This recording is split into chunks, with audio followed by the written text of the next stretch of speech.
গত সপ্তাহে আপনারা জানেন কক্সবাজার আমার একটা প্রোগ্রাম ছিল, তো হেলিকপ্টারে গিয়েছিলাম। ফেনী জেলা যখন পার হচ্ছি আমি দেখলাম তিনটা উইন্ড মিল চিনেন তো, বিশাল পিলার, তিনটা চারটা পাখা থাকে। বায়ু বিদ্যুৎ কেন্দ্র, বাংলাদেশের প্রথম বায়ু বিদ্যুৎ কেন্দ্র এটা। মুহুরী প্রজেক্ট বলে এটা সম্ভবত, মুহুরী প্রজেক্ট।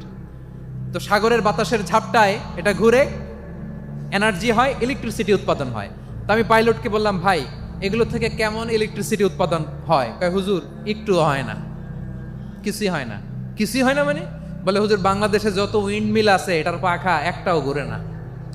আল্লাহ, বলেন কি? তাহলে এই যে কোটি কোটি টাকা ব্যয় করে যে উইন্ড মিল, কয় হুজুর উপরে ফিটফাট ভিতরে সদরঘাট।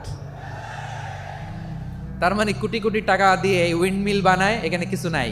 দুর্নীতির আড্ডাখানা, আখড়াখানা বাংলাদেশ, ঠিক কিনা বলেন? হায় রে, জাপানিজরাও মানুষ, আমরাও মানুষ।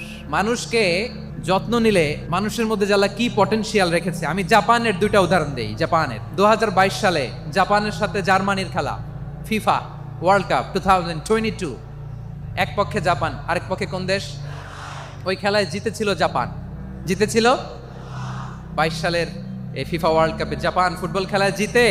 As a part of their celebration তারা খেলার পরে পুরো স্টেডিয়ামটারে ক্লিন করে, the fan base of Japan, lakh lakh মানুষ খেলা দেখতে যায়, তো এত ডাস্টবিনও তো নাই। তো যারা ডাস্টবিনে জায়গা পায় নাই, তারা এই যে চকলেটের প্যাকেট, পানির বোতল, চিপসের প্যাকেট তারা এদিকে সেদিকে রেখে দিয়েছে। জাপানের ভক্তরা, জাপানের ফলোয়াররা, as a part of their celebration তারা খেলার পরে পুরো স্টেডিয়ামের সব ময়লা আবর্জনা ক্লিন করে তারপরে বিদায় নিয়েছে।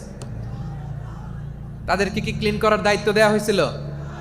এই যশোর, জাপানের যে ছেলেরা খেলা দেখতে গেছিল